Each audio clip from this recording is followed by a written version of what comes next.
Alright, welcome back. It has been a while since my last video because I'm getting hooked with going fishing. I started to go fishing about same time frame I start gardening, so it a few years back already. But only last year and this year I go more often, almost every weekend. Most of the time, me and my nephew. And if you are new, exactly what I'm looking for. Because I will talk about the basics, that what you need, how to tie the line, even recommend what kind of rod that I'm using, so you can get started. And at the end of the portion of the video, we will go fishing, put them into practice. And if you are pro, let us know down below, so we can help each other out. What do I miss? What do suggestion you have to be a better fisherman or anglers? So let's get started, right? So first thing first, register. Now different state, they have different rule, different regulation, but I'm in New York, so I will use New York as example. So if I'm 16 years old and older and I want to go recreational saltwater fishing, I need to enroll or register. So for me to register here in New York, I just need to go in the Department of Environmental Conservation, and right on top of their website, you can go on the phone or computer, whatever, right? It will have no fee recreational marine fishing registry. So just click on that link or that part, it would let you to registration page, and basically fill out your name and address and some basic information, something like that only.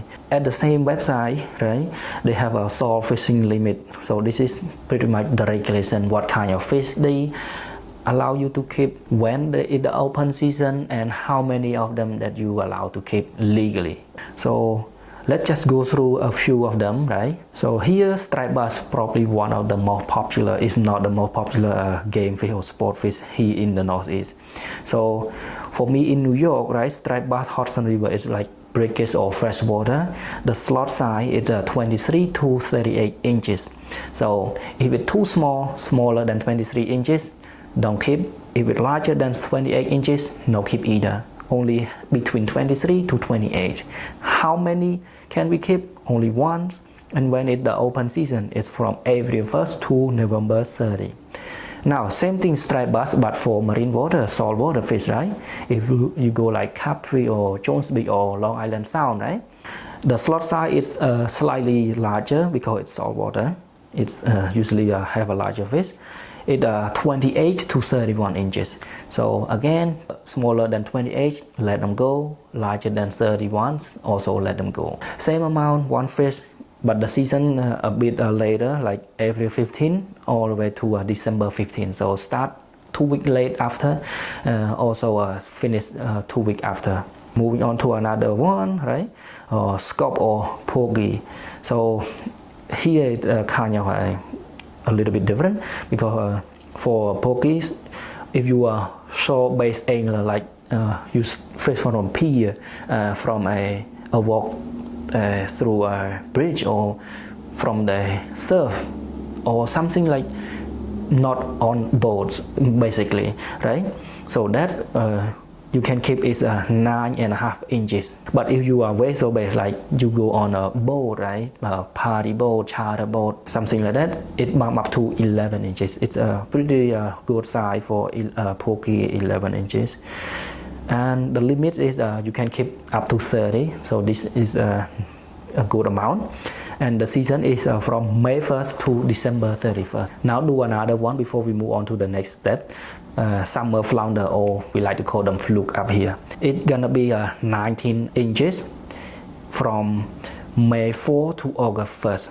So from that time, the bag limit is 3. And if from August 2nd to October 15, the limit size gonna be bumped up to 19.5, so like half an inch larger later in the season, right? Still same 3 fish. You need to go through all the regulation here. It's not that many, just try to memorize it so you don't get in trouble, right? Alright, after we have registered and learned about regulation, it's time to rig our rod, because different species call for different setup. Now there's plenty, right, many ways to set up. some better than others, but the way that I show my setup here is like one of the most common is like how they tie the line. It's a foolproof, like very easy to do, and pretty much everybody can do and learn. Also, different kind of fishing you gonna do is also indicate what kind of rod you better serve you, right? So if you go fishing on the pier or do a surf casting, you kind of different, right? On the pier you don't really need a ginormous kind of rod. A good size one, not too long, you don't need to cast fast, it's up to you. If you want to cast fast, nobody gonna say anything, but it's not really that practical, right? Or maybe practical at where you fish, but for me, I don't really see much difference. So don't have to go too crazy. I get one like 10 footer, but it's that time when I start, I don't really know. I just look at whatever is good in the store, I just pick it up and it turned out too heavy. But this one is a perfect for surf casting, right? For me at least, I am not too tall, so this 9-foot Tsunami Airwave is perfect for me. It's not too long, it's not too short, it's good casting distance, and it's very light. At first, for my nephew down back there, he wanted a surf rod, a real surf rod, so I get this one for him. It turned out for him it's just 9 years old kid, and it's a little too heavy, too much for him, so he say I can have it, and I get a 7-foot for him. So now he enjoyed that 7-foot, and I enjoy this 9-footer. I also have still using my old 10-footer, catch some fish too, but all the time I enjoy this one. If I have to do a jigging, I will grab this one because it's light and it cuts fast. So what is my setup here, right? So this is about $100 and something. I'm not sure just the rod, and let me turn around a little bit. And the reel is another 100 or something. It's a Shimano Naski C5000 XG. I think that the biggest in this series for this one. It's 100 something also, and it reel with the 30-pound braid. So 30 pound for the Northeast folks, we catch plenty, right? Can handle plenty of fish, anything, almost anything, like striped bass, bluefish, blackfish, black sea bass, fluke easily. Pokey, not an issue. So pretty good for 30 pound. Some people they want a longer line. They use only 20 pounds. It can be a little bit difficult, 10 pound. Even some people go to 10 pound. But 30 pound is I think it's a sweet spot. I learned from I call him uncle, so I learned a lot from him. He said 30 pound is good, so I get 30 pound line braid, and with the 9-foot Tsunami Airwave, this one, and this is set up for a striped bass. So 30 pound braid, and with this one a swivel right there, right, and about a 3 feet length of the leader. So the line at the hook all the way tied to the braid. They call leader, right? It's 40 pounds. I like 40 pounds because I think it's good strength. I don't have to worry about the fish getting off because it's not strong enough. But sometimes it still get off because bluefish, it have very sharp teeth. They can cut the line right through if you don't set hook properly. Now, for this setup specifically is a striped bass but it also work for bluefish because it's quite similar way of the habit of the fish. For striped bass, you put one whatever, I don't know what it's called, and then you can put the weight here, so it can just slide through. When you cast it, put it out, when the fish bites, it pull out. This one get like pulled back, and it just pull the line, not the whole thing, so it kind of more to swallow the bait deeper, and then we set the hook that catch the fish. If but this is just one way, right? You can just use a three-way swivel and just hook directly the line, the weight onto that three-way, and the fish just pull the whole thing together when they bite. It's either way, but just this one other way, okay? So this pretty much it again. And I almost forget the striped bass. You need a circle hook. Don't forget, it's circle hook, not an optional, it's mandatory, right? If you use a cut bait or live bait, you need circle hook to target a striped bass. And here in New England or in New York here. So circle hook, this one 8/0, about 3 feet of line, 3 feet of leader, a swivel here, right? And then 3 ounce or 5 ounce based on like what the current look like, right? Okay, now I cut it up, retie the swivel, right? Because I want to make it clean. Now swivel, you can either, what kind of swivel you have is up to you. It's not really a deal breaker, but if you have something that have a clip at the end, it's easier to change line, change a jig, whatever, right? So in this case, I use this one. Now how to tie this one? It's so easy. You put your line in through the through the ring, pull back, and then pull back the line, right? Pull back the line, and you start to twist around it. 1, 2, 3, 5 to 7. Okay, so 4, 5, 6, 7. Okay, 7 should be enough. And then yeah, and then pull it out. That's pretty much one of the easiest way to tie. And then okay.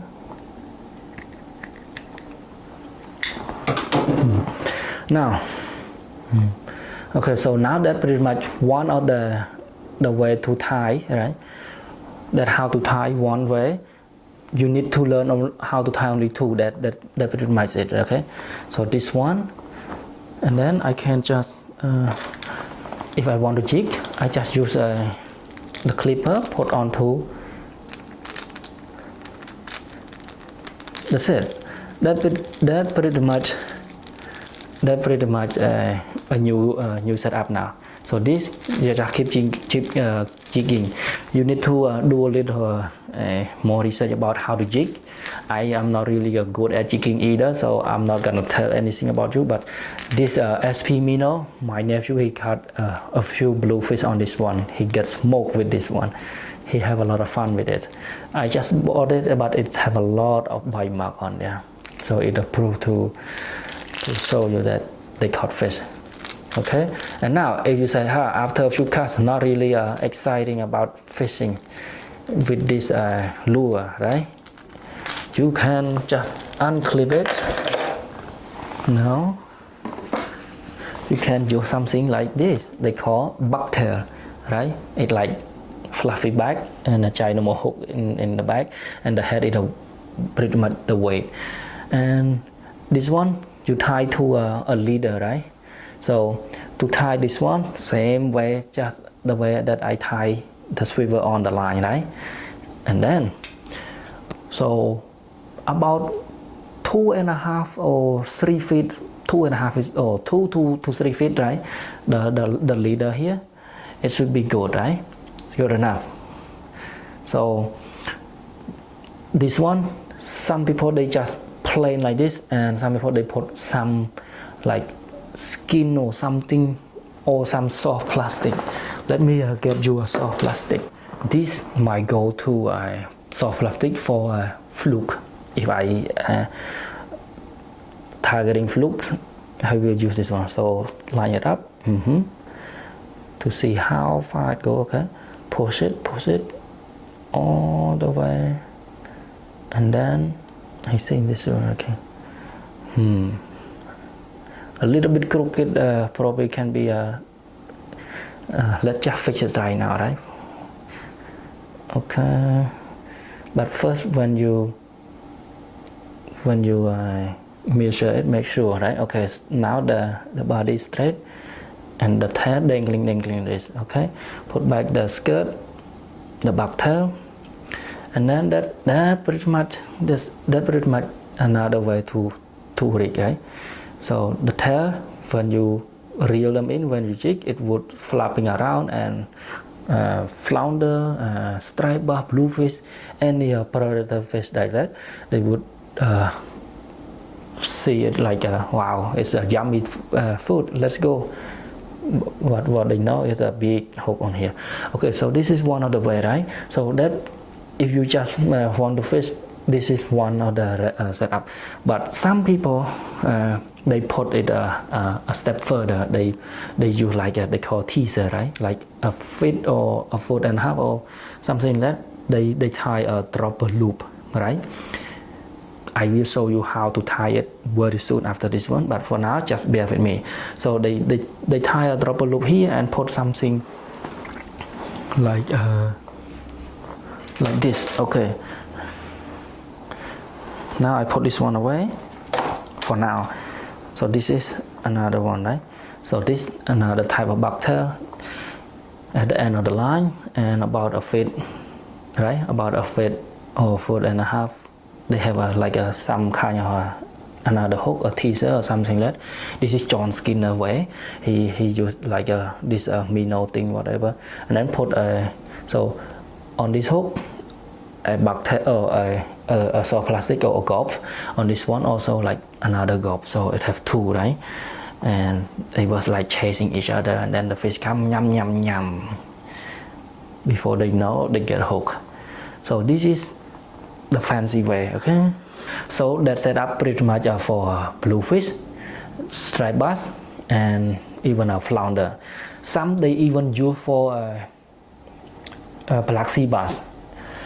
I don't really catch any keeper black sea bass, and I haven't really tried that because mostly this kind of setup they go on boat. So I mainly pier and surf cast, surf fishing. So poor guy not really get a boat yet. So this is a rig for a fluke. It's just a double drop per loop, right? Whatever, I'm not so sure what they call the name, but this is pretty much at the end of the line you do a loop for a weight, usually 3 ounce. I have a good experience with a 3 ounce. I find it just a good amount of the weight, and it's not too heavy for the rod what I'm using. 1 here, 2 here, and on top just another dropper loop, another loop to hook on the, if you have the clip on, right? 1 2 3, clip it on, easy, right? Okay, and this is just an extra a small bit here for flounder. It can be helpful because they say it glow in the water, so it helps fish to see better. And this one like a teaser, the skin, the skirt, whatever. And this hook is like I think 6-aught Gamakatsu bait holder. They have 2 barb here, so it can hold. And this I just need to put gulps. This is if you want to catch a fluke, one other way. It's not the only way, but that the method that I catch. So far I catch 2 keeper using this the kind of gulp, the kind of setup. So, and I haven't really caught any keeper using a spearing or like a cut bait or anything like that, not really. But with this one I caught 2 by jigging, right? So that's one. It's just the same thing as this one. This one is like a more simpler, same thing, right? They are the same thing. The one for fluke, this one for pokey. At the end it have one for the weight, right? And then move on here, 1 loop, another loop here, so double loop, and then you can tie on top with the swivel, or like just make the another loop to hook clip on the main line. So that's pretty much the same thing, right? For a pokey, this one the rod, the hook, I use a too odd. Especially this one, eagle claw have big eye. I can switch between fluke setup, right? So I can put larger hook for fluke setup, or I just lower the hook size to a too odd eagle claw here for for pokey. Okay, so pretty much, not pretty much, it's an identical setup. It's just the tool, so it's easier to show you here. But it's just the way, the tie is just the same thing. Now, if you don't want to tie, of course they have a pre-tie and the pokey rig, like with the mirror thing, those silly thing. I used to buy it, but not anymore because I learned how to tie the line here. No way I gonna buy those thing. So that's pretty much what my rig or my tie look like, right? That my go-to, my foolproof way of tying lines. Since I learned this way, I stick with it since then. I do have some other like hard bait, right? Jerk bait, whatever, what you call like diamond jig, different kind of bucktail, whatever, top water, whatever, those things. But pretty much more of the time I use this kind of setup that I show now, like the way that I use, like cut the bunker, and if for the fluke, gulps, and if for pokey, I use a piece of clam or shrimp with the tool drop hook. That's pretty much all the time, or my go-to setup, right? Now, if you have like a small kid, right, like mine, I have two of them, like maybe something like this. It's easier for them to fish from the pier. It's a ugly stick dog runner. This is small but mighty. So just do one of the like the trooper loop, the trooper loop, right? The trooper loop. But just you have one of them, like single hook, and they would catch pokey with this one. It's one of the best setup for pokey, and pokey is one of the fun, the most aggressive fish for catching on the small rod. It's just good fighting, and it's very nice. Also good tasting. Not the best, but it tastes good for me. I enjoy the taste of pokey. Now, like I say, all the rig that I show, maybe you can just go to your local tackle shop and get it already set, already tied. But if you want to learn your own and sell, maybe a few bucks, get a leader line, something like this. This is 40-pound Seagull Blue Label. I don't know why I choose this one. I see some people, they use this one, and it seems to be a very good line, so I only get this one. 40 pounds. It for many species that I'm talking here, there's nothing to worry about it. It's not gonna cut, it's not gonna break because it's not strong enough. No, it's plenty of strength. Some people, they only use 30 pounds, even 20 pounds, right? But I use 40 pounds because I learned from the uncle. He said, get 40 pounds, it's good for you, and then I get.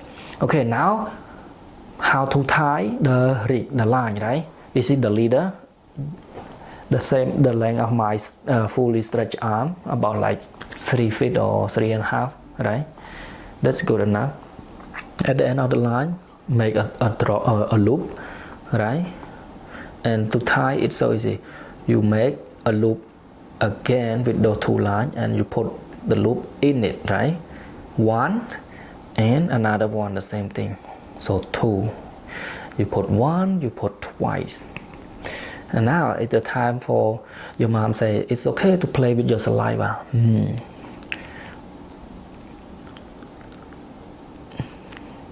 So this is, now you make a loop and loop, right? Go down about a foot or a foot and a half, feet or foot, don't mind my language, okay? And then you start, you make a loop again, right? And then some people, they just leave the loop open like this, but I have learned how to tie that flounder rig from a guy here in YouTube. He just keep twisting, so the line like more straight more like a angling to the main line, right? And then it's okay, about like 2-3 inches is okay, and hold on to where the two line, right? And then you make kind of a circle, like a loop again. And now one go over another, right, inside that loop, right?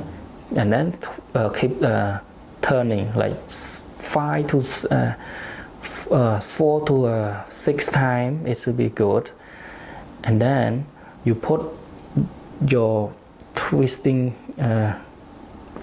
loop inside that loop. Okay, now hold on a second.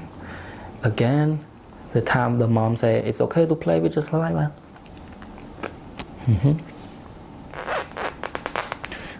And then pull all the way. See, easy, right? Now you got one loop, right? Easy. When you get the hook, just pinch the loop and then put it in. It would be one hook. So if you want to do one hook for the small rod, this is one, right? You can just cut some like about a foot down, and then make another loop like the one you did earlier, and then put the line on. That should be set, right? Put the weight on. Now, but we do double. Okay, so we do one more time, right? We do another one. Go down like a foot and a half this time, a foot, whatever, and then twist. Keep twisting, keep twisting. Okay, should be good enough, right? I think it's good enough. Okay, again, make the circle or make a loop, right? Make it larger this time,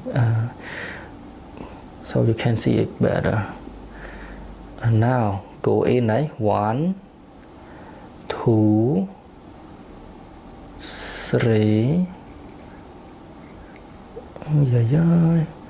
Try to show you a little bit of 3 of 4, 5, 6. Okay, in, and then saliva. Taste it, you know. You gotta seasoning it. Missing salt, you add some salt. Missing some pepper, you add some pepper. All the way. Boom, boom, baby, boom. Now you got another one, right? 1, 2, 1, 2. Okay, and then at the end of the line, make a loop again, like the one on the top here, right? Exact same thing, but you can just tie onto a swivel, whatever. But if you want to see one swivel, you can just do and loop again, right? So make like this, twist. Okay, 1 and then 2. That's it. 1 and 2. That's it. Clip it up, clean it up. Get a tweezer or something to help you clean it up and tie them up. That's it. That's pretty much it. So this is majority of my setup. I use this one, right? Like I said, you can customize. You can do 1, you can do 2, even 3 or 4. It's up to you, whatever you want to do. But 2, I think, should be good enough, you know. Now everything is ready, right? Rod are set, bait are checked. Now we need to go fishing. One of the easiest way or the most accessible place is pier. It have a lot of fun. You don't need to any extra permit, just a parking permit or parking fee. Maybe some place $8, $5 or $10. It depends on the places, but that's the great place to start. So here you the strap bar set up, right? One main line and circle hook with cut bait, chunk of a bunker, like that. Cast it out and wait to see it catch any fish.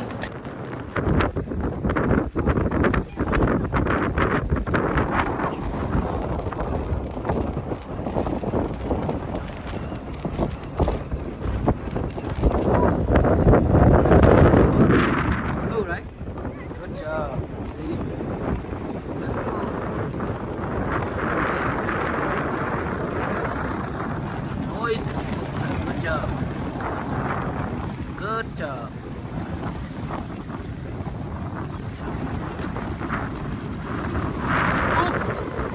Get off. Oh.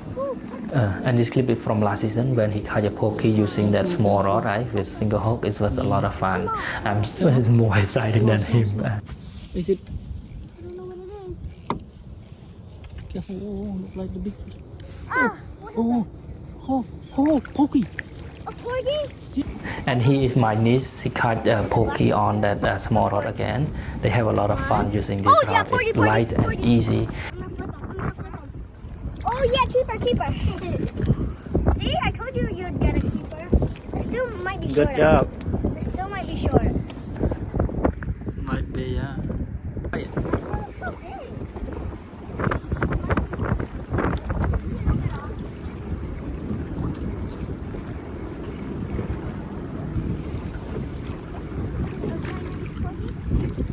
Why is it so deep?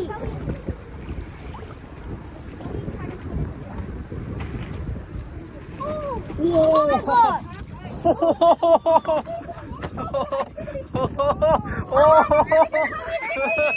This might be a 16-incher. I can't go take a video. It swallowed the hook. Oh my god, that's so big. It's so big, we don't even need to measure it. I know. You see the double drop, double looper, whatever you call this rig or this tie. It catch a lot of fish, right? And it's a lot of fun with this kind of setup. And finally, to wrap up this video, we come to this spot. It's surf fishing. So this one, we need a night or spot fishing permit to park here. It kind of off-road a little bit, and the permit already out of the season already. I think later in the season they start to sell again, but usually I get during the winter.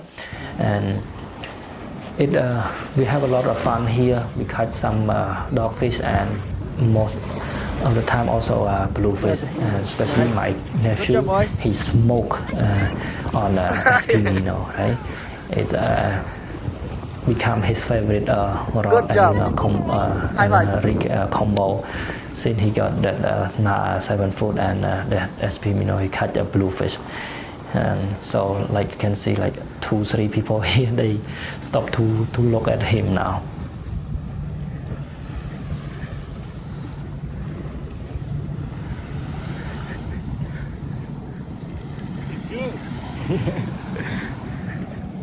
Good job, boy. Nice blue. Good job.